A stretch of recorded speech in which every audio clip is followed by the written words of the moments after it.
Welcome to Mystery Date, where we dive into the weird, the wild, and the downright puzzling. While our podcast is primarily for entertainment with plenty of laughs along the way, we occasionally discuss serious and sensitive topics. Some content may not be suitable for all listeners, so discretion is advised. Imagine a forest where compasses spin wildly, shadows flicker with unseen movement, and whispers of the past echo through the mists. Tonight, we're diving deep into the heart of Transylvania, not for vampires, but for the bewildering Hoia Baciu Forest. Known as the Bermuda Triangle of Romania, this forest has been the epicenter of eerie tales, strange phenomena, and alleged UFO sightings. Grab your flashlight and your courage, because this is one date night you won't forget. Join us as we unravel the secrets of the Hoia Baciu Forest. I'm Christian. I'm Kate. Welcome to Mystery Date.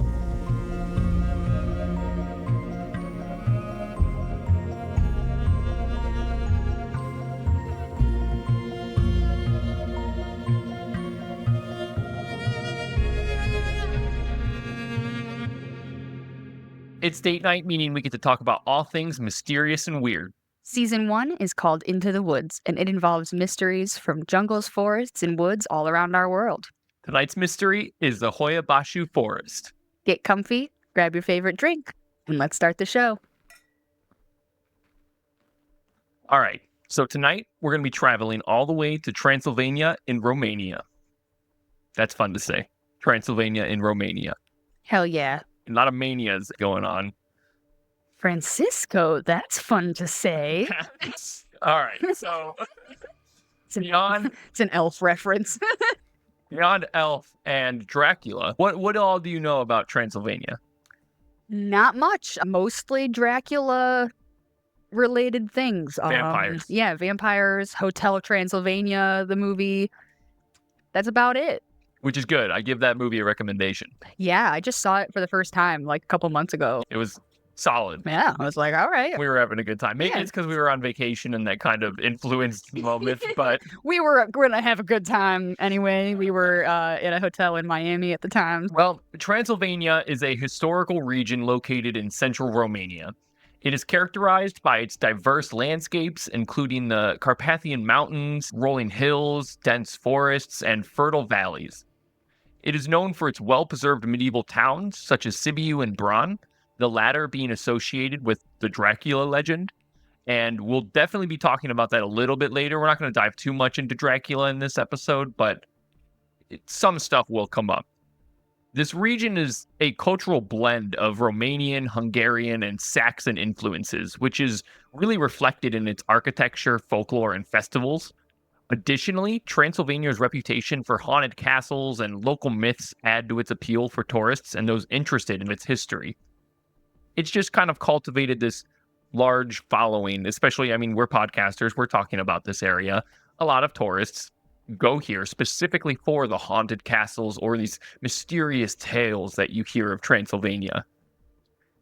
I'm here for it. That's kind of cool to have your entire region known for its, mysteries. Maybe. In this gothic horror vibe, I'm here for it. I like things like Dracula and Addams Family. And maybe it's a detriment to some of the locals living there. I don't know. But tourism is always a good thing for certain countries. So in that aspect alone, in a singular viewpoint, is good. Yeah, tourism comes with pros and cons, just like most things. So It's, you can capitalize on it. You can make money. You have people coming to your city and to your places. You've got visitors. You've got people sharing about it. It's definitely got some pros. But, we grew up in a semi-touristy town. It was becoming more and more touristy as we got older. And just a little beach town. It's cute. But as we got older, we kind of started to like it less and less because of how touristy it felt. And it was like, this isn't our little homey village anymore. This is just capitalism. We're leaving. Yep. So, it's a give and take. Yeah, Transylvania is really just a hub of all of these different cultures that have been blended throughout this very diverse history that it has, to be honest. And that's a pretty good segue of a little bit of Transylvanian history that we'll cover now. I don't know anything about the history of Transylvania or Romania. Oh, I knew nothing about it before I researched it. So I really am very ignorant on that part of the world, I guess. Let's all strap in and bear with me for a little bit. This is a little bit of some dense history knowledge coming at you. We're really going to cover some span of time here with Transylvania, but it's important to know and to get a good mindset of where a lot of these stories and a lot of these things that we're going to talk about later happen. So Transylvania, as previously mentioned, is now a part of Romania, and it has a very complex history shaped by various civilizations and empires. It was originally inhabited by the Dacians, and it was conquered by the Romans in 106 AD. Oh, we're going way back. Yes, way back. I'm talking like you're going to know too much about Transylvania after this to where if you're at dinner next time, this is a nice fun fact you can whip out. Let someone think you're smart. Yeah, we're talking about 106 AD? Yeah, wow, hey, you must read. Dacians and how they originally inhabited Transylvania in 106 AD? I asked you to pass me the corn. Yeah. Well, then the Roman Empire came around. You know how that goes. So the corn? After the fall of Rome, the region saw waves of migration before becoming part of the Kingdom of Hungary in the 9th century. And moving forward into the 12th century, German settlers, or Transylvanian Saxons, were invited to fortify the land. They built towns like Sighisoara, Brasov, and Sibiu, which are still known for their medieval architecture today. And if I butchered any of those names, let me know. I'll take the hit for it. We try our best. I really do try.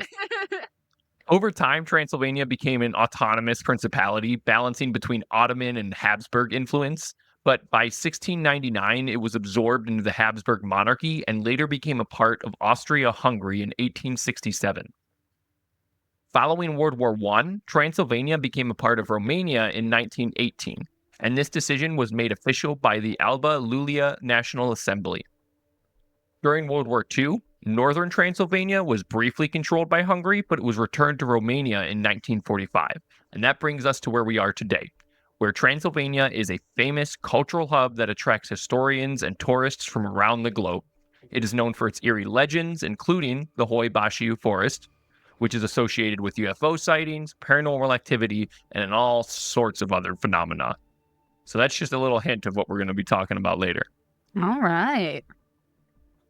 Now let's learn what the forest is really known for. Why do people talk about this? Why are we talking about this? I have never heard of the Hoia Baciu Forest before. Well, there's a little bit of some fascinating history that goes into it, and we're going to talk about what makes this forest so famous and world-renowned, and why we're talking about it now. Simply put, when you search in Google the world's most haunted forest in the world, Hoia Baciu will most likely be the first result. Wow. For ages, people have reported all sorts of strange occurrences, such as paranormal encounters, UFO sightings, and there's also a site called The Clearing, which is a large oval-shaped area in the middle of the forest where nothing grows. Oh, that's interesting. I feel like I've heard of places like that existing in other areas. I don't know if I've seen it on a documentary before or what, but that sounds vaguely familiar, like a circle where nothing will grow.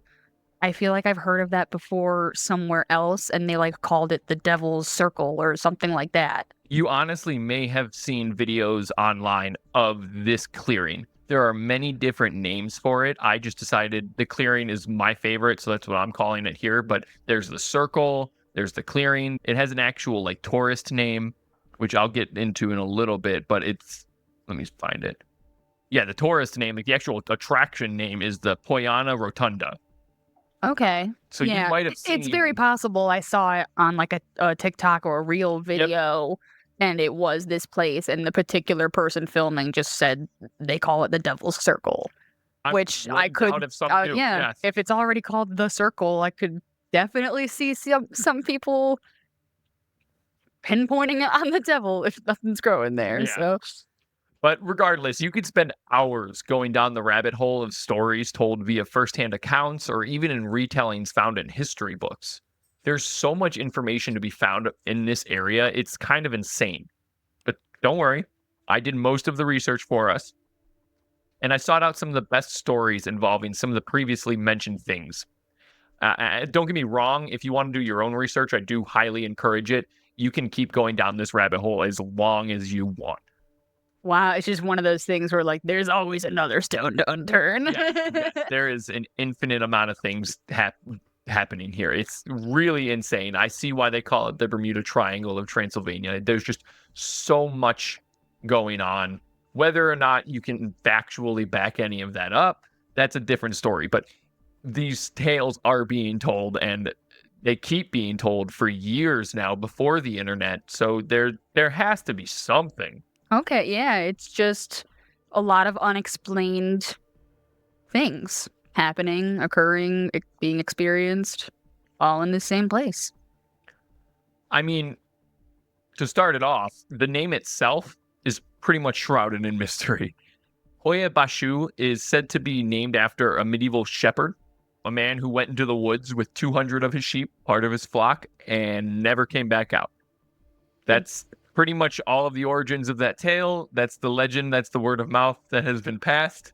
So a man and 200 of his sheep wander into some woods nearby and are never seen again. Yep. And the locals are like, huh, that's weird. Let's just name the forest after him. Maybe don't go in there all the time. And that's how it started, all the way back. I tried to find a date to put this at, and the story started in medieval times. Okay. So you could assume maybe around there, or even much earlier if it was still being just kind of an oral storytelling. I mean, a shepherd has been a job forever. Yeah. Oh, that could really be when the fuck ever. But okay, yeah. So like at the most modern, it was medieval times when it happened, if not happening before that. Yep. Wow.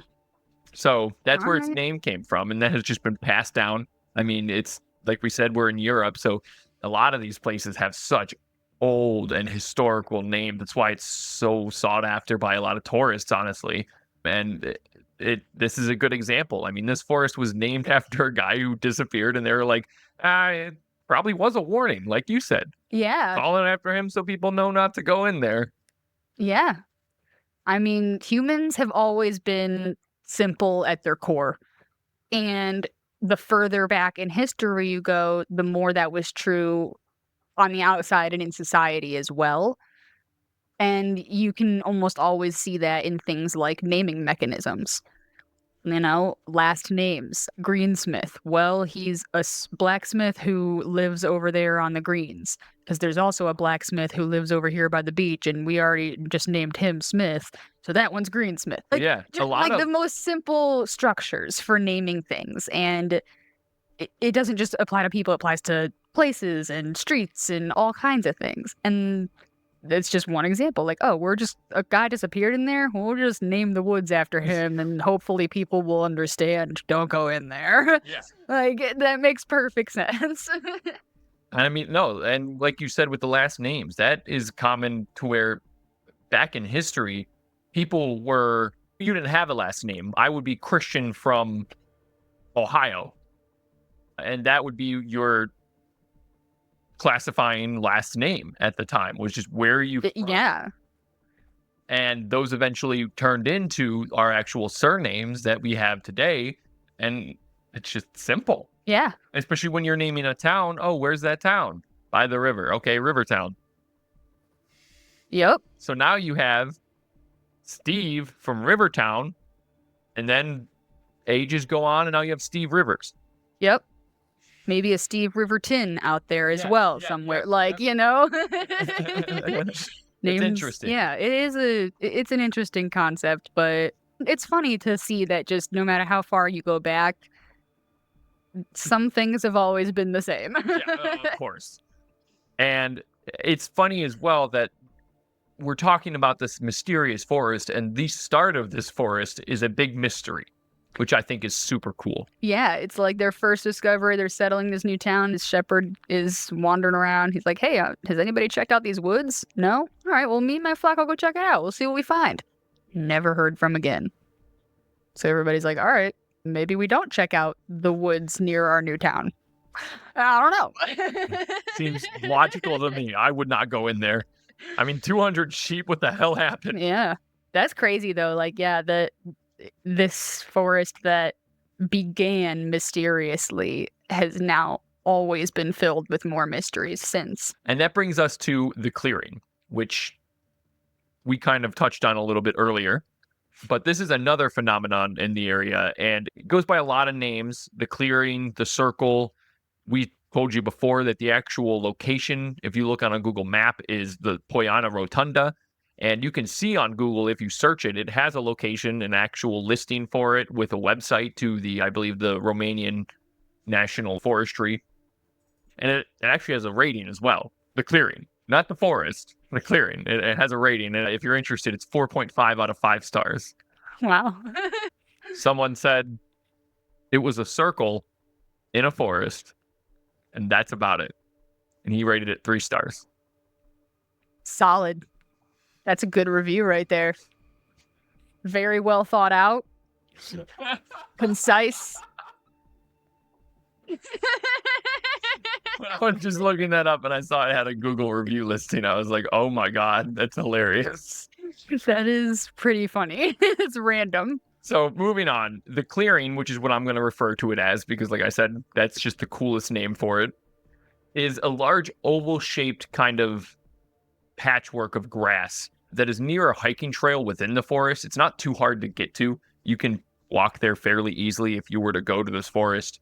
So anyone in Romania, if you're ever there for a trip, visiting, or you live there, you can go, feel free to check it out.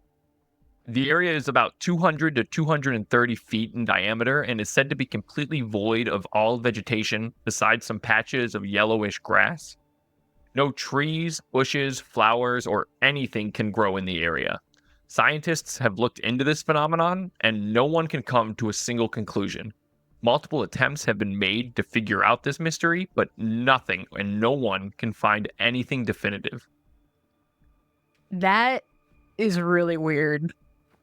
They've done tests. Yeah, I will say it's one thing if it's just a circle like in ancient civilization and they're saying, oh, that's the devil's circle because nothing grows there. But if in today's times we have had scientists testing soil, maybe even adding things to it or swapping out soil and attempting to grow things, and there's just no reasonable explanation of why it won't work in this circle, that's fucking weird. Yeah, it's spooky. Something's going on there. That's a little sus. And I couldn't find anything official, but there has been word of mouth accounts of saplings and other types of plant life trying to be planted in the area, but all have reportedly died shortly after. There are several theories surrounding the clearing and what could be causing this, from fungal growth to variations in soil composition, or just the classic supernatural theories like UFO landings. Is this where a UFO commonly touches down and takes off at? Maybe the radiation, or maybe one touched down long ago and the radiation left behind whatever thrusters it uses has destroyed this area. I don't know. I didn't find anybody doing any radiation tests, but I'm sure that they've looked into that. So yeah, I mean, if they've got scientists doing other tests and looking into why things won't grow, I can assume they've tested for various chemicals and poisonings and things like radiation or lead or even mercury or, like you said, soil contamination or acidity, fungus, things like that. I'm sure that by 2025, where we are now, these things have been tested for. And that is pretty wild. Yeah, I mean, today, no conclusive solution has ever been presented. No definitive evidence has been brought forward. No one's come out and said, this is what it for sure is. It is still very much up in the air. If you search what is the clearing in Hoia Baciu, it's going to give you 1,000 different answers. Like I said, fungal growth, soil composition, there's so many different things that could be causing this. And it is found in other forests. There are other accounts of this happening throughout the world. So this isn't the only one. This is the most popular one and the largest one, I believe, from what I've seen, but there are more, which is interesting in its own right. Yeah, what did you say? It's like 200 or 230 feet in diameter? Yeah, it is large. And from what I've seen in the Google reviews, because I read a few of them, people do go there and just like picnic. All right. I mean, hey, I would be like, that's a little odd for a picnic choice, but then here we are doing our mystery dates. If we ever ended up in Transylvania, I could absolutely see us being like, let's go to that place we talked about and have a picnic. So, Great place to do a little mystery day. who am I to judge? So, moving on from the clearing, there are so many other mysteries that surround this area. I can go in all day, but I've collected just a few other encounters that we're going to talk about. And one of them is a famous UFO encounter that is brought up a lot when you refer to this forest. This is one of the earliest UFO encounters in Hoia Bashu, and it's known as the famous 1968 photograph taken by Emil Barnia. There are a lot of different accounts of this story, but from what I could find, this is what pretty much kickstarted the world's fascination with the supernatural happenings in this forest, outside of just all the other folklore. Like when it comes to UFOs or that kind of supernatural stuff, this is what really kickstarted the following behind that. Sometime in 1968, I saw some articles list August 18th as the day that this happened, but that's not confirmed anywhere. So just 1968. Emil Barnia, a military tactician, was working in the forest doing a routine job of surveying the area. It was around midday when Emil saw a strange disc-like object floating in the sky. This object was described by Emil as hovering just above the forest's canopy. Emil quickly grabbed his film camera and took what would become this famous photograph. While his camera at the time was not what we have today, it still managed to capture an image that provoked so many responses from those seeking the unknown and interested in UFOs. I'll show you the photo real quick. And we'll post it up on our Instagram as well so you guys can see. We're not going to throw it up on the YouTube or anything just because of any copyright things, but it's easy to throw up on Instagram and just have it on there where you can see all the stuff from this episode. So obviously you can't see it now, that especially if you're listening, but it's a black and white grainy photograph. I'll actually let you describe it because this is your first time seeing it. So yeah, this is interesting. It's an old photograph, obviously. It's a black and white, it's pretty grainy. You know, it's not today's quality of photography. It's an unedited film strip photo, you know, but you can see like the tops of the trees towards the bottom of the photo. And then a little bit higher in the sky, maybe like 2/3 of the way up, you see a black and white disc looking figure. It almost looks like it could be some sort of parachute or hang glider, but it's massive. Compared to the trees at the bottom, it's obviously too big to be a single parachute or hang glider thing. But it kind of has that same shape because the black part is on top and then there's a little white part and you can kind of still see some shadow at the bottom. It almost looks more like a canopy with a ring on the bottom than a straight up disc figure. yeah, But that could just be because of glare. It's midday. It's a black and white photo. So it could be a disc. Some people say a lot of UFOs might have reflective features on the outside to help camouflage them with the sky. So if it is a UFO, you know, if we're assuming that in this scenario, UFO points to alien life anyway, if it's some sort of like spacecraft, we could say that maybe it's got some sort of reflection or camouflage thing on it, and maybe that's why it looks that way. But yeah, to me, it almost looks like a really big, like parachute or balloon type thing. that's a very good thought. And like I said, hold on to that because this picture is still highly debated today. Many people bring up its legitimacy. And I can kind of see why. When you see the photo, or if you look on our Instagram to see it, you'll see it could even be mistaken as a lens flare or something wrong with the film strip. That's true too. Yeah, I didn't even think of that, but that's true. It could just be some sort of mechanical error or light reflection or smudge on the film, and that's very possible too.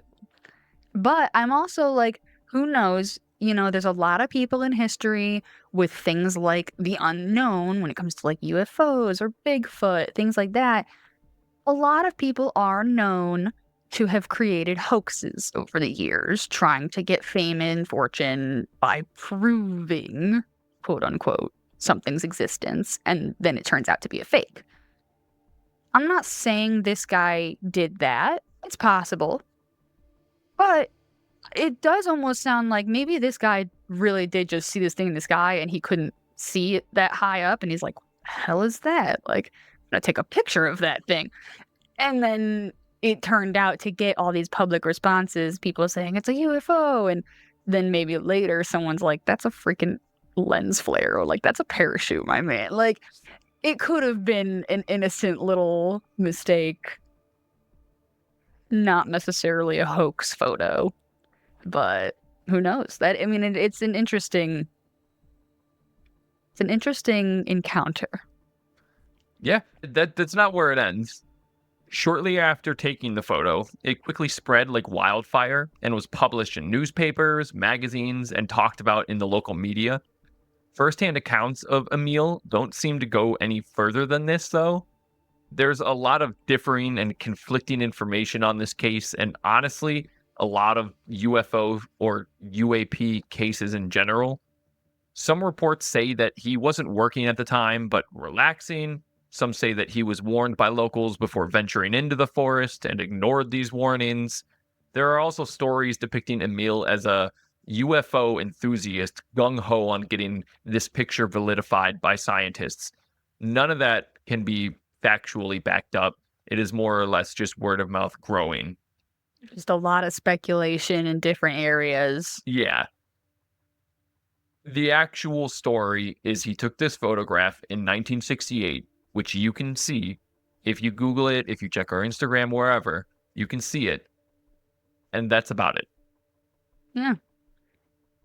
Man in forest, thinks he sees something in the sky, takes photo, shares photo with world.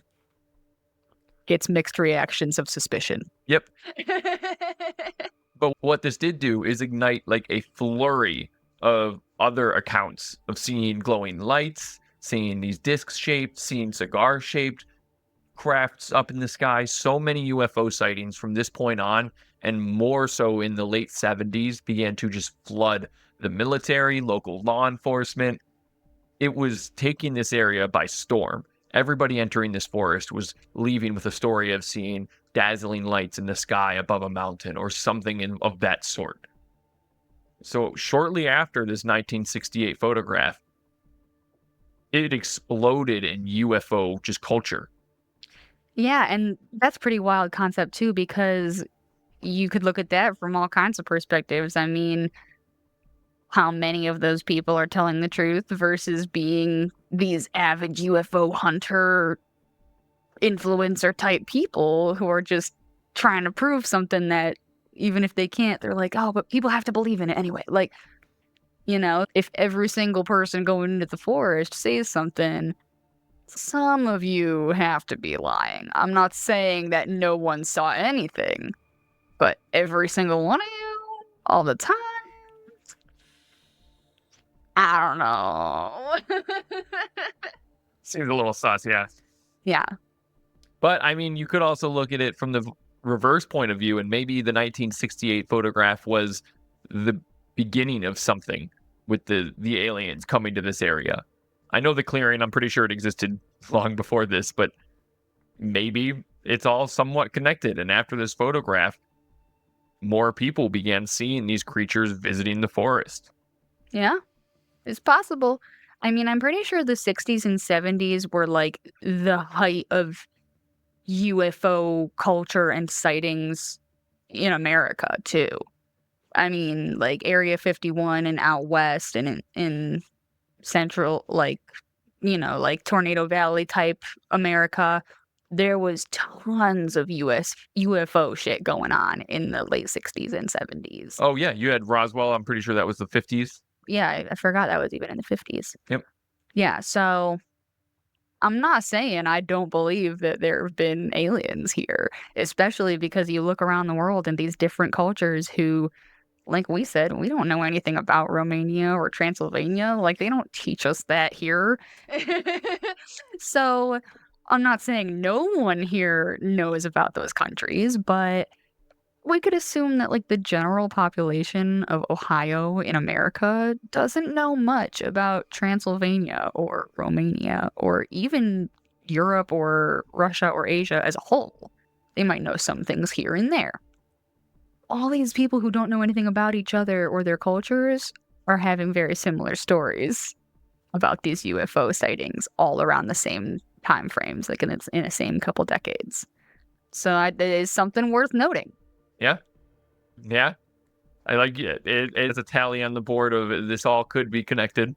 This all could be something going on with these UFOs. Aliens. Are they real?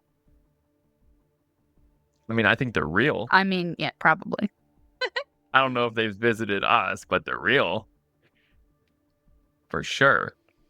So now we're going to talk about another story. Moving on from UFO sightings, you can go down the rabbit hole on that if you want. There's so many different reports, not too many pictures that you're going to find. Again, a lot of these things are just third-party accounts, so nothing can be super backed up by a lot of facts. So if you're going to look into that and you want to choose to believe some of those stories, go fully ahead. I do myself that haven't been fully backed up, but what we're telling you is these are the things that pretty much sparked this UFO craze here.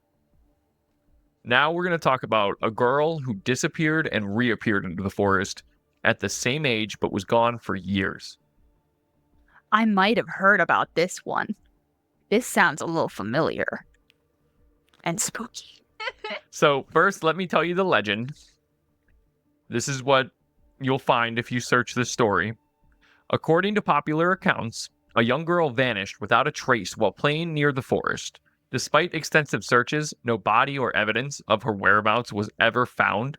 And then, years later, she suddenly reappeared wearing the same exact clothes as she did the day she disappeared. Even more strangely, she had not aged at all and had no memory of what had transpired while in the forest. Some believe she was taken by aliens, or maybe walked into another dimension, possibly through one of the portals that Hoia Baciu is famous for. A lot of people talk about. Others think that she was abducted by supernatural forces tied to the forest's long history of hauntings and strange occurrences. But that's the legend. That's pretty much all there is to it. Again, this is a pretty old tale, so this has just been passed along, and more or less that's all there is to this story. A girl went in, disappeared, came back out. She had not aged. She had no memory of where she was. She had no memory of why she was in the forest. Nothing relating to the forest was relevant to her anymore after coming out. That's really wild. And that's not the only case like this. There are a lot of, I'd say, little pocket cases similar to this with explorers and hikers that today go to the forest and experience what is known as time loss, where they'll go in, leave hours later, but to them it's only felt like minutes. Wow. That's weird. Yeah. That's why these portals are brought up a lot in Hoia Baciu, which is just the theory that these portals lead to different dimensions, and maybe you're walking through something and entering something for the time period that you're going on your hike, and then once you leave, you slip back out of it and you're in the normal dimension now. That's where Bigfoot comes from, you guys. Yeah, it really could be. Oh my gosh. Yeah, this could be the origin of all of that. He comes from these alternate dimensions inside this Transylvanian forest. See, it all connects. No, that's a wild concept, though. Like, that's pretty dope. I would love to explore that concept in a novel. That would be something fun to write. A mystery or a thriller where someone just goes into some sort of time loop, slip, dimension, portal, whatever you want to call it, in the forest, and then comes back out. So outside of time loss and those kind of mysterious phenomenon going on, there are so many other accounts of just weird things happening here. From explorers and hikers getting nauseous, feeling headaches, getting migraines that normally they wouldn't have. Yeah, it's not like an altitude sickness thing. It's just unexplained symptoms. Yeah, or I mean, they're not prone to migraines. Okay, yeah, I mean, If you've never had one and all of a sudden out of nowhere you have one, it's those are debilitating yeah. sometimes too. I used to get migraines really bad. I won't make it a long story or anything, but like, yeah, I mean, they are not just a headache most No, it's times. not easy to deal with. So if that just came out all of a sudden on something you weren't familiar with, Especially out on a hike, and then it's like, "God, I gotta get out of here. I gotta like yeah, back." it's Like, like the forest is like telling you to get out. some Uh, dark omens happening here, man. yeah, Disappearances, no crop growth, people getting sick, sick as soon as they walk in. Like, time loss, yeah, electrical disturbances. That was something I was gonna bring up in a second. Is on top of just sickness, you bring your phone, GPS. A lot of that stuff is said not to work correctly in this forest. yeah, Compasses rapidly will find there's little pocket areas that they'll start spinning out of control. Like the magnetic, whatever's going on there with the magnets is just fucking something up. that's weird too because like that's not by a pole.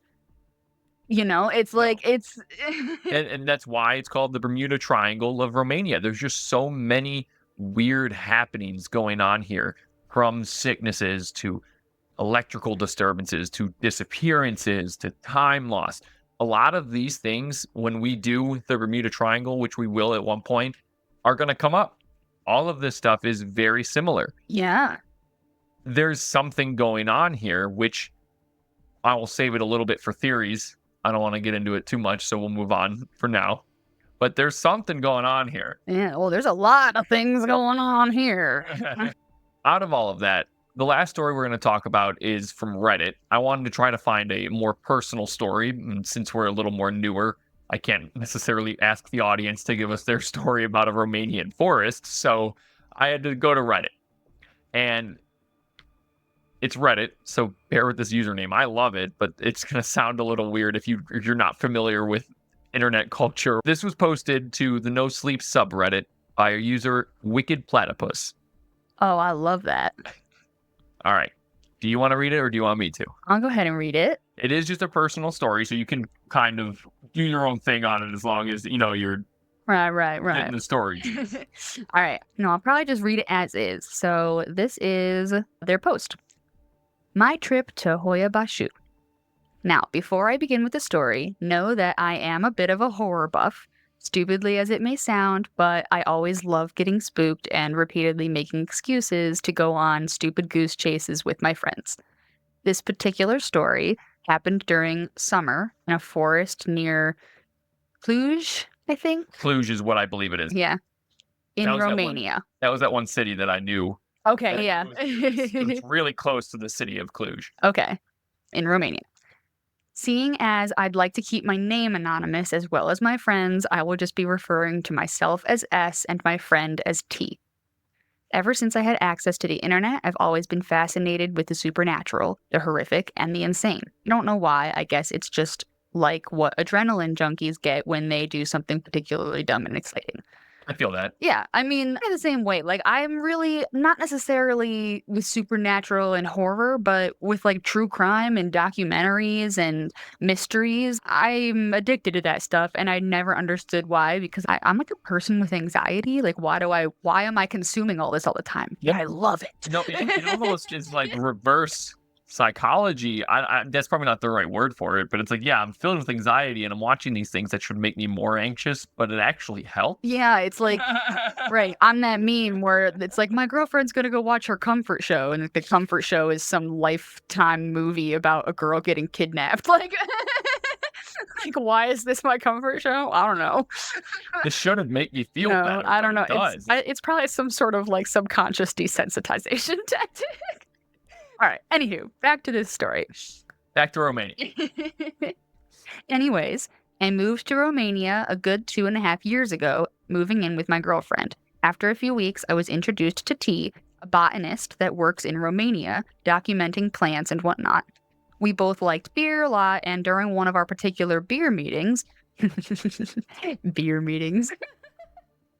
I want to have a beer meeting. I was gonna say, like, isn't that just called like a party or a hangout or think they the went- bar? I was about to say, I think they went to a bar. That's just funny. During one of our particular beer meetings, we started talking about spooky stuff and that he had experienced in the woods. Now, T is a true skeptic. He doesn't believe in a damned thing that seems just slightly out of the ordinary. He thinks UFOs and vampires and skinwalkers, they're all just bad trips done by hippies in the woods. I mean, that's a fair Like, point. fair, you know? I don't believe, I'm not with I'm not I that, get yeah, that. I'm not that harshly closed-minded about it, but I'm also like, "Well, he's not wrong on all accounts, probably." So, anyway. Either way, we started talking about Hoia Baciu Forest near the city called Cluj, and although having never been there himself, T said some of his fellow botanists have experienced pretty messed up things in that forest. Some came back with scratches, others passed out in there, some heard voices and saw UFOs, mostly mixed encounters. Fast forward a year. I just recently quit my job and had put a lot of strain on my personal life and result my relationship with my girlfriend. So, after applying for a new job, I decided I use some free time to de-stress, meaning play lots of games, get drunk, and then go camping with T. T had a particular job to do in Cluj, and I gladly tagged along and spent my time just exploring the city. After a little search on Google, I discovered the supposedly haunted forest nearby, Hoia Bashu. It took a while and a lot of coaxing with a dark green bottle of herbal hard liquor for me to convince T to come with me on my curious explanation of the forest. But in the end, we went. T was busy and needed to go to a meeting a couple days from then, meaning T and I could only spend one night in the forest. Made me a little sad, but better than nothing, so we grabbed a taxi and drove out. The walk into the forest was relatively uneventful, long only because T had to stop and document some plants along the way. Oh, that's right. He was a 'Cause botanist. he's a botanist, I of forgot. course. I was like, You brought a botanist to the woods. You didn't think he was going to take a long hike looking at the plants? Come on now. While I just stood around and smoked cigarettes. fair. This is a classic bromance right here. All while nagging to myself that my girlfriend didn't allow me to bring along her camera that she's too attached to. Yeah, no, I agree with the girlfriend. You're not taking my camera. Yeah, get your own camera. Oh my gosh, that's so funny. Night finally came, and the two of us sat up in the forest, surrounded by trees, while the ground was covered in a blanket of brown dead leaves. T and I had only brought one two-man tent, some food, some booze, a foldable e-tool, and my Kalashnikov bayonet, a birthday present I received. That was solid. Yeah. Kalashnikov bayonet. We set up the tent with no time, had some grub, spent the evening just sitting around talking, drinking some beers, generally just being boys.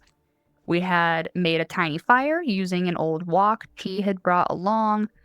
See, he was in love with nature, and the risk of burning down the woods was prevented as effectively as possible. So we made this tiny fire and this old rusty wok, and it was rather effective. Got some camping advice in here.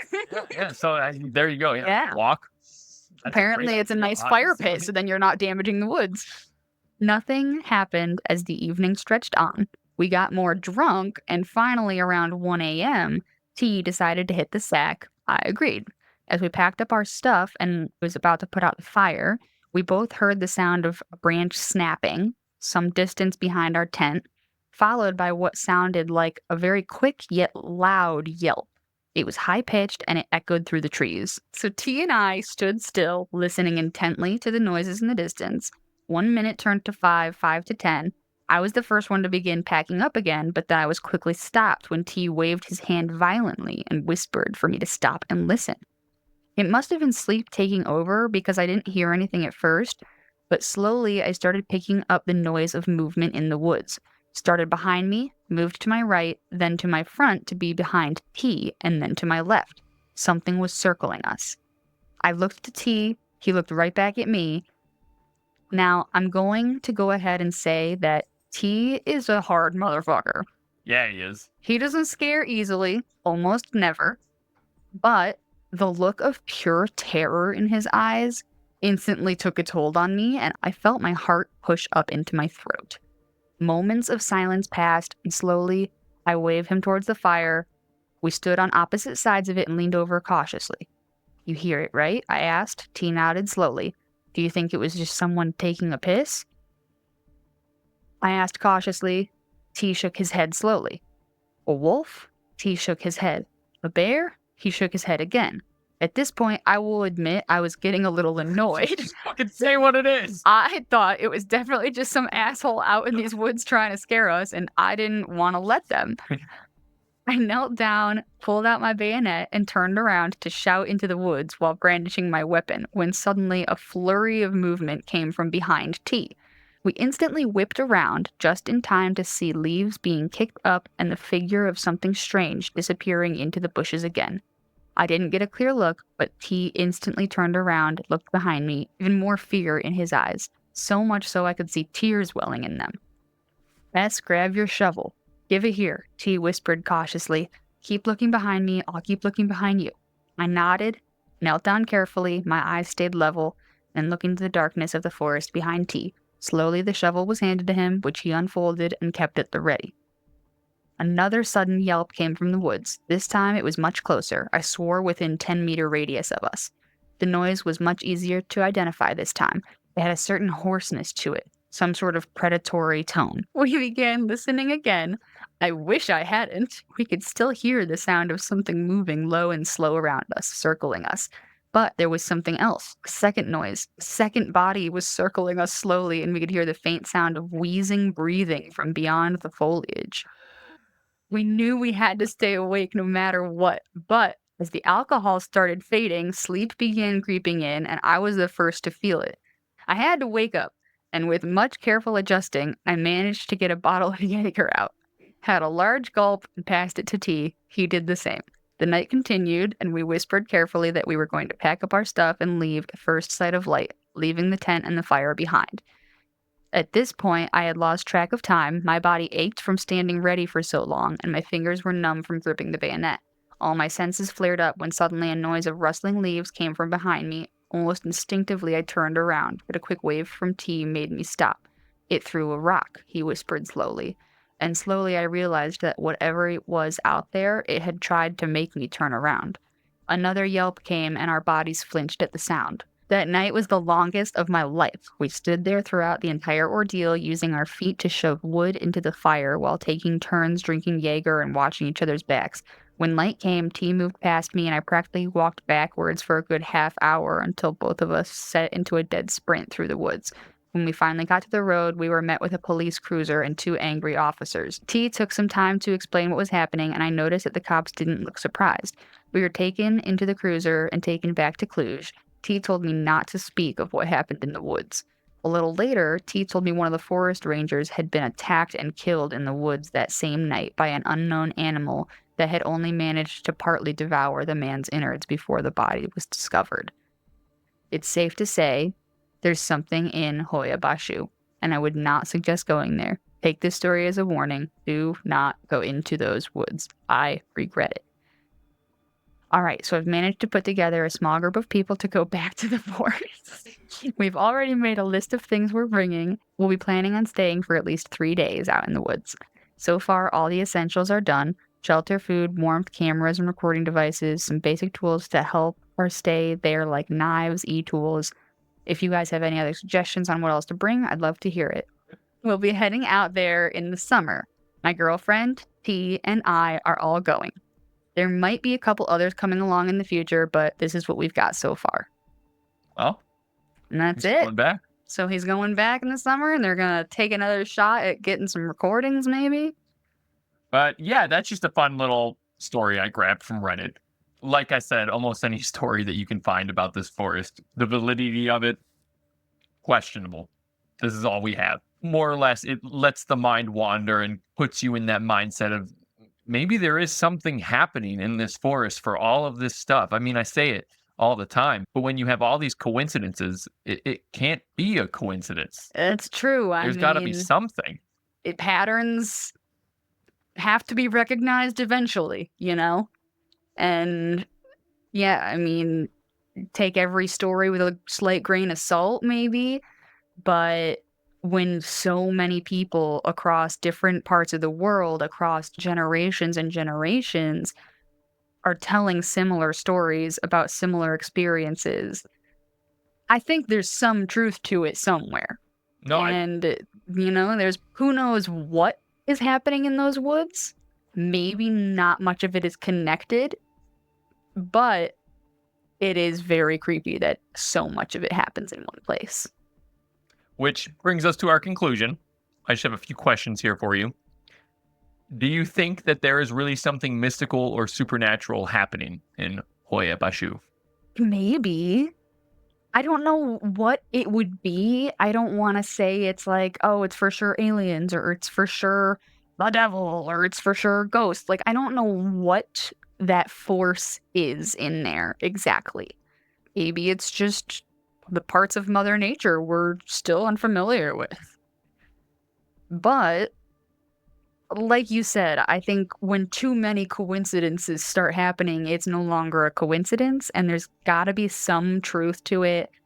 And even if we're not just looking at people's personal stories, there is electrical disturbances and magnetic disturbances and GPS disturbances and people experiencing illness and vegetation disturbances, places where nothing will grow. Even if you're just looking at that nature side of it and ignoring everybody's personal experience stories, something's happening. And I don't know, it kind of seems like a little bit of a bad omen to me. I get that. I think that it has something to do with the dimension theory, where there's these portals, that this area, this forest, is very much connected to the other dimensions that lie on top of ours, if that theory is correct. It just allows, maybe the clearing is something that does that, that whatever's there allows humanity or us to pass through that veil and slip into that other dimension. And that is where we'll see things like ghosts or cryptids or UFOs, is when we slip into that other dimension, because maybe, like you said, that's where they're at. Yeah. Other than that, this one, unfortunately, as much as a believer as I am in a lot of these things, I don't think there's much here. Almost every tale that we talked about today, almost everything that we've brought up has been third-party accounts, or nothing has been validified in any sort of scientific journal or anything like that. Yes, the photograph is real, you can see it, but many people contribute that to a weather balloon or a military test. There are so many possibilities that it could be, Yeah, like rather we than said, a UFO. it could just be some sort of lens malfunction or smudge or light flare on the film strip. Anything. And I think that more or less you just have the story of Dracula, the allure of Transylvania and this forest, and it has just cultivated into, well, what we have now, where people say this forest is mysterious, but by all accounts, if you go and read the Google reviews for it, people love it. People go there and just hike and It's picnic and camp. just and a park. It's It's a just park. woods. It's I mean, yeah, I guess I'm a little bit more in the middle, I guess I would say, because there is mysterious things about it, and I think there's enough left in mystery that science has tried to figure out and can't, that it's questionable. We don't know what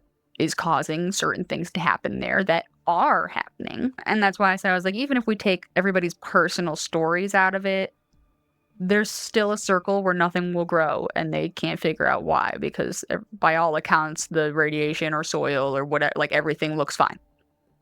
There's still accounts of, I mean, the forest was named after a mystery. So that also plays into it too. Like you said, the area being encapsulated and founded on these legends of Dracula and of this gothic horror and of mystery. I mean, the forest was named after this mysterious disappearance of Hoia Bashu. And so, like you said, I think that a lot of it definitely is just kind of played into that, like, fanaticism, I guess is the word. But I do think there's some things there that are nature.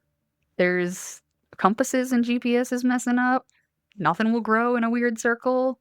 I can see that. There's something weird about that. But the rest of it I would take with a grain of salt, and it's debatable. It's very much like, well, you could probably disprove a lot of that stuff if you wanted to, but who's got the time? No, I can see that. I mean, there is definitely some scientific anomalies happening here, whether or not they're natural or supernatural. That's still to be debated. Yeah, and I guess that, the question was, do you think it's supernatural or mystical? And I guess I don't know because it could be natural and earthly. We don't know everything about Mother Nature. We don't know everything about weather. We don't know everything about every little plant or species on this planet, you know? There's a lot we don't know. The weatherman gets it wrong almost every day. Like, that's just the most basic example, but we've got tons of technology to help us with those radars, and we still can't quite figure it out. So, it could very much just be a natural earthly phenomena, or it could be something a little bit more supernatural or some sort of dimensional shift. I love the idea that there are like these thin places around Earth that are like some sort of veil or portal to different dimensions or different times or things like that. I've read that in a few different books and it's always really fascinating. I've seen that concept explored with parallel universes and like alternate Earths. I've seen it explored with pasts and memory, like where a thin place will just you're seeing people that are actually from 8 generations ago and you think they're here now because it's just like a blip or an echo kind of left behind in this thin place that you've entered. So I definitely believe places like that exist. I just don't know what they are. I don't ever want to say definitively, like, I think it's an alternate Earth. I think it's a portal to the past. I think it's something. But I don't know what. Well, my next question is then, would you spend a night here? Probably. I guess I would be okay with planning to spend the night there. It would depend how the night goes, though. That's fair. If I start feeling sick, something feels creepy, I'm out. I might be like, let's get out. Yeah, I won't risk it. Usually I'm not that paranoid of a camper, but like in a situation like that, I might be a little bit like, nope, that's a red flag. We're leaving. Like, Well, do you think it's fair to call this the Bermuda Triangle of Transylvania? I don't know. Because the Bermuda Triangle has proven disappearances over the years. And that are still mysteries, Like, there have been records of ships going missing there. There's not really any records of, like, people going missing in this forest. There's that old legend of the girl who reappeared the same age years later when she went missing, but there's no real evidence of that being a factual story. It could just be ancient folklore that has been passed down in the area. But with the Bermuda Triangle, there's a little bit more evidence backing for it being a mysterious place. Yeah. Probably not a lot more scientific backing, mind you, but there is official records of ships and planes and people going missing there. So I think that's at least more, that's enough to make it like, okay, like, I don't know if this is really the Bermuda Triangle of Transylvania or if it's just like a forest that has a lot of local legends attached to it, and it happens to be in like the gothic horror capital of the world. So like, of course, it's got creepy vibes too. Like, I think it's probably more on that side and less of a Bermuda Triangle level mystery. That's fair. I agree with that. I'm 100% with you. I don't think the Bermuda Triangle does have a lot more documented cases, and I think it's more. Maybe just because it's more well known and more alluring because it's a little closer to us, but I don't know if this necessarily has that same mysterious factor as the Bermuda Triangle. Yeah, I think it's interesting. It's got some weird things going on, but a lot of it seems more like public fanaticism and tourism and like the UFO culture. I think a lot of it is more just people being excited and wanting to continue these stories and these vibes and things like that. Good intent. Like, I think that, people, like the guy in the Reddit story says, people love things that are horror and mysterious and creepy. People out there love getting spooked. They want to go stay at all the haunted mansions in the world. So I think that, in that respect, it's cool. It's a really cool place and a really cool concept. It's got some mystery about it. But I think mostly it's just people making as much as they can out of it and having fun going buck wild with their stories. And, maybe every experience starts out as something true and then it just gets exaggerated and they zhuzh it up and make it a full story for Reddit and not just like, we heard some creepy noises in the woods and got scared. And the next morning we found out our park ranger actually got eaten by a bear. And we were like, oh my God, what if that's what we heard? Like, that could have been that whole story. But he's like, no, I'm really into horror. I'm really into people getting spooked. We're going to really lean into this creepy haunted forest vibe for my story and zhuzh it up and give you a full thing. And then there's more emotion to it, and you feel like, oh yeah, I totally want to believe you now that there's something wrong with this forest. Whereas if he had just said the more simpler version that I just did, you're like, okay, I mean, yeah, wow, that's crazy. So I think most of it is just like, humans want to get excited about stuff. They want mystery. They want things to be curious about, and they want other people to show that curiosity and excitement too. So things like this are always going to happen in the world, I think. Where places that have a legend, people are going to lean into that legend and be like, oh yeah, let's go hard about this. This is real. This is our whole MO. This is our identity now. Like, we're going to really lean into that vibe. Yeah. So I definitely agree with you. It's just more or less the vibe of the area that attributes to a lot of these stories and a lot of these tales and just the overall gist that this is supposed to be some paranormal or supernatural forest. But outside of that, if you guys have any stories from this area, Transylvania, Hoia Baciu, anywhere in Romania or in Europe, anything weird that's going on in the forests near you, let us know. We'd love to hear it. Love to hear any other mysterious tales that you guys have. But that's the story. So now we're going to move into Date Night Debrief. I'm going to start off with a question. What is the weirdest or creepiest experience you've ever had in nature? Ooh, in nature? I don't know. I've had a couple creepy experiences on my street growing up, like in my house or in the, like, couple doors down, but I'm trying to think of out in nature, like in the woods or at the beach or something. It could be weird too. It doesn't have to be creepy. Yeah. Okay. All right. I got one. It's weird and creepy. It's not really about nature, but it did take place in nature, so I'm going with it. When I was a young teenager, I never watched scary movies as a kid. Gotta preface there. Like, I never watched scary movies. I never watched, like, R-rated or action movies, really. Like, I was on Disney and Nickelodeon only as a kid. Like, my parents were a little strict about it, not that strict. It was mostly just like, no, I want to watch fairy tales. I don't want to watch stuff that's going to stress me out. As I got older and I was a teenager, more and more friends are like, you gotta watch scary movies. So one night, me and two of my girlfriends go spend the night at the one's house.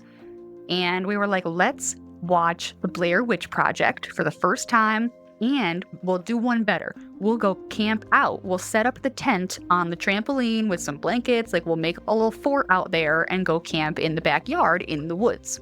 So her house had woods in the back. So we're out there watching Blair Witch.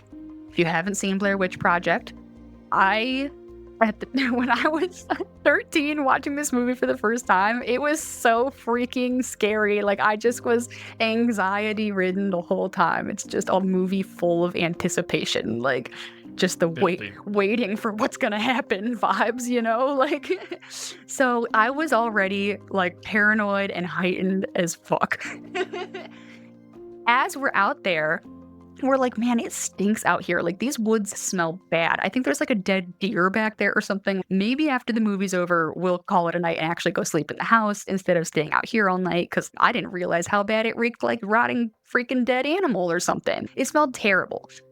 So we're finishing the movie, and we start hearing rustling around outside in the leaves. So, of course, being all super freaked out from the movie and being outside in the dark, we're like, pause the film. Something's out there. Probably a squirrel. We're in the woods. But anyway, we're freaking out. We pause the movie. We're quiet as fuck. We're like unzipping the tent and peering out what's out there. And we see a flashlight moving around in the woods. Mind you, it's like 3 a.m. And I think it was technically like a work night because it was a summertime, so we weren't in school. But I think it was like a Tuesday night or something. Like most adults would have to go to work the next morning. Somebody's out in the woods with a flashlight at 3 a.m. and it stinks back there like something died. And we're sitting here watching Blair Witch Project and we're like, oh my God, someone's out there. Like, what's going on? A few minutes go by and we see her creepy old neighbor, who's like, he was just always kind of like a creepy dude, just always gave you bad vibes. He didn't say anything particularly mean ever, but he was just that kind of dude who was like, I don't know, there's something off about you. Like, hi, sir. Okay, I'm gonna go in the house now. So he comes out of the woods with a flashlight and a shovel and a trash bag, and he's all, oh, you enjoying your night, girls? I didn't mean to wake you up in your sleepover. Goes back in his house. The three of us sat there for like, we were speechless for probably 10 minutes, and we're all just looking at each other, communicating telepathically, like, this man definitely just buried a body in the woods back there.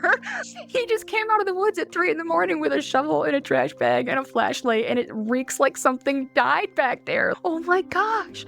So we were pretty freaked out. We went inside to finish the movie after that and stayed the night in the bedroom instead of in the tent. That's fair. So yeah, fair. that Pretty was good. That was a pretty creepy experience in the woods, and it was my first horror movie experience, so it just made that all the much more intense. I'm assuming he didn't kill anybody. Not that we know. I mean, he never got convicted of anything. Well, that's good. Yeah. That's good. Okay, but I gotta add this. I'm gonna keep it vague to protect people's identities. But I found out much later that man, a lot of people I know that guy. And he apparently has always been a creep, and he used to be kind of a terrible dude, and he would kind of beat on his wife and kids and stuff. And I was like, oh man, what a piece of trash. So I don't even know his name. I don't remember. I'm sure I could find out if I asked some of those people I've talked to about it. But I found out that I was like, oh my gosh, this is like a guy that a lot of people know of being kind of a bad guy. And so when I found that out, I was like, oh, he definitely buried a body. Nice. So right. Nothing ever came of it. We were like 13. So like, what were we going to call the cops and tell them what just happened? Like, they never would have. They're like, you're watching a scary movie and you're like 10 years old and you're little girls. Like, shut up and stop wasting our time. Like, our parents reacted that way when we talked about it. We weren't going to call and report the man. So I don't think anything ever came of that. Nobody ever reported the smell, I don't think. Like, it was gone in a few days. As far as I know, he's still out there walking around somewhere, but all right. I still think he killed someone and buried the body back there. Well, you have it there. I guess Kate witnessed a murder. Oh my God. Not the murderer, just the disposal the guy. of the body. Just the guy coming back with his shovel.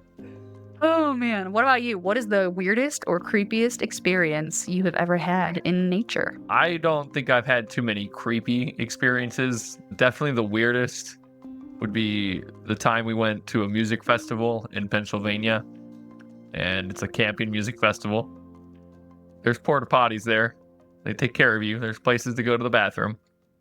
We woke up on the last day there to someone having pooped at our campsite. Not in our tent or anything, but it was in the vicinity. It was like right behind our tent. It was like a foot or two away from our tent, honestly. It was pretty much right there. Like, somebody wandered into our campsite and decided, I need to take a shit. And just squatted and did it right there. Yeah. So, while not creepy, I mean creepy. A little creepy. In a different way. Definitely the weirdest one I've had. Oh, I forgot all about that. It was one of the last times we did a camping music festival. Yeah, we're like, all right, dude. Trying to pack up my tent and somebody's pile of poop is here. Getting a little too raunchy. But no, I mean, I haven't had too many like actual creepy experiences, and I've camped out a lot. Yeah. But nothing that's stood out as a moment that I could retell perfectly. I'm sure I've heard noises and been like, oh, I wonder what that is. But no, nothing that's drawn the attention of my entire campsite or made me wonder or feel danger. I've gone camping quite a few times in my life, and I'm sure there's been plenty of moments where it was a little bit of paranoia, a little bit of, oh, did you hear that? What was that? But overall, I really haven't had many creepy experiences or anything like that came of any of those moments. The creepy neighbor in the backyard with the shovel was definitely the most creepy experience I ever had while camping out. I know another time when I was in Girl Scouts as a kid, we camped out in the woods in tents, and it sounded like somebody was like circling our tent and running around. Like it sounded like somebody was outside our campsite just like sprinting back and forth or something. And all of us were pretty scared. And I remember we had 2 tents, and like we all ended up in one tent because all the girls were scared. We're like, something's like sprinting around. Like I think someone is out here trying to scare us, and we're all here. Like, you know, it's not one of us playing a prank on each other because now we're all in one tent together. But then it turned out it was like a blue heron or like a crane or something. Like it was just like a bird because there was a river nearby. So like this heron is just like running around our campsite at night, and we were scared. But then we saw him. We're like, oh, it's like a bird.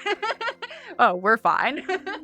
I think that's about it then for the date night debrief. I just have the question as for free talk. I mean, we're still doing the same shit, just working, getting ready for our cruise, getting ready for Canada, getting excited about that. Yeah, I have new hair. If you're listening in audio form only and not watching the video, I had more of like a strawberry blonde, orangey light brown thing going on, and now I've got like a real dark brown with some reds and purpley tones, and a little mix it up here, you know?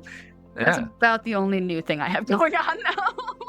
Yeah, just working, getting ready for the cruise, getting ready for wedding season to start, and doing our podcast. Yep, same shit, different day. Yep, living the good life. But thank you so much for joining us. Be sure to come back every other week for a brand new episode and a brand new mystery. We hope you all enjoyed tonight's story. And don't forget, you can email us episode ideas or love letters to our email, mysterydatepodcast@gmail.com. If you are sending an episode idea, please be sure to leave episode idea in the subject line so we can find it more easily. Also, be sure to share this podcast with your friends or enemies. We won't judge, we just want you to get our name out there, and we appreciate it. Be sure to follow us on social media at Mystery Date Podcast as well for updates on the show and our life, and tune in next episode. That's all, so be safe, have a great rest of your day or night. And remember, every good mystery deserves a date. Bye.